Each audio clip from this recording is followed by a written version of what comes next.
মূলদ সংখ্যা, একটি মূলদ সংখ্যা। আগে দেখবো এটা মূলদ সংখ্যা নাকি। ধরি √5 একটি মূলদ সংখ্যা, যেহেতু এটি মূলদ সংখ্যা তাহলে আমরা এখানে √5 ইকুয়াল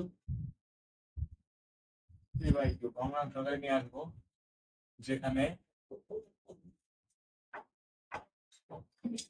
কেউ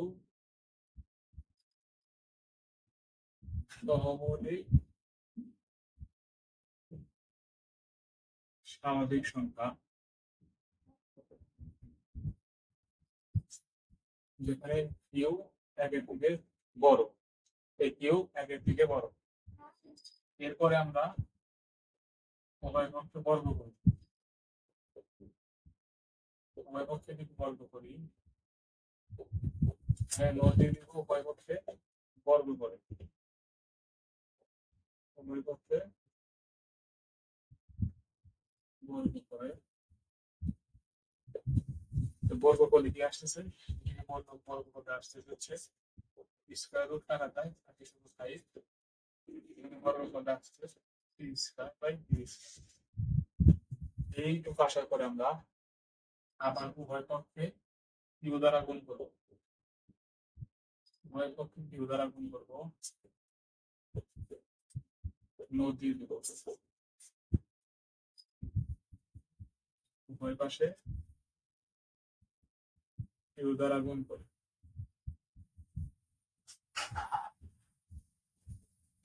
উভয় পক্ষে যদি কিউ দ্বারা গুণ করি তাহলে আমাদের এখানে আসতেছে 5 কিউ, এখানে কিউ কিউ কাটাকাটি এখানে থাকে একটাই, এবং এখানে হচ্ছে p²/q, এখানে আসতেছে 5 কিউ, এখানে আসতেছে p²/q।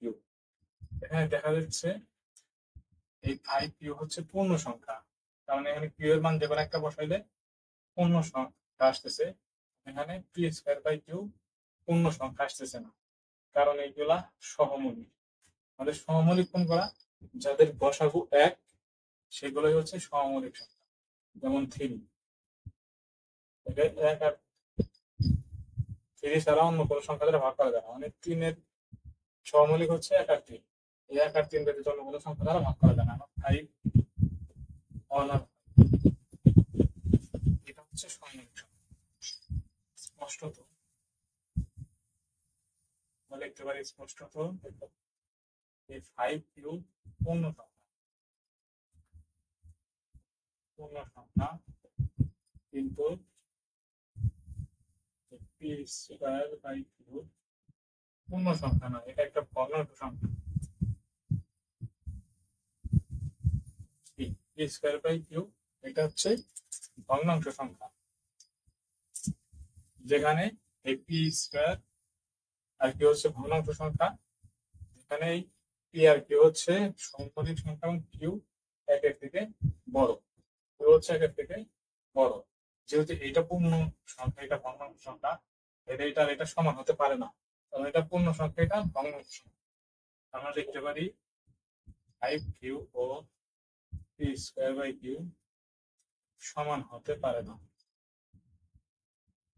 সমান হতে পারে না, সমান হতে পারে না। 5q is not equal p²/q। যেহেতু এটা সমান হতে পারে না, তাহলে আমাদের এই শর্তটা মানে না, মূল সংখ্যার এই শর্তটা মানে না। যেহেতু এই শর্তটা মানে না, তাহলে কি √5 সমান p/q মূল সংখ্যা হইতে পারবে না। যেহেতু এটা মূল সংখ্যা হইতে পারবে না, তাহলে কি √5 একটিও মূল সংখ্যা হবে। আমরা নোট লিখে দিব, আমরা নোটটা লিখে দিব এইভাবে যে √5 আর হচ্ছে p/q, √5 কে p/q আকারে প্রকাশ করা যায় না,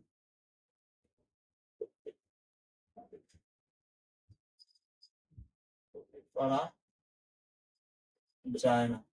সুতরাং এই √5 কি একটি অমূলদ সংখ্যা,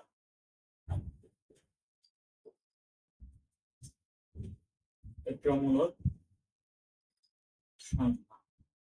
একইভাবে আমরা এই √3, √7, √13 এভাবে আমরা সংখ্যা নির্ণয় করতে পারবো।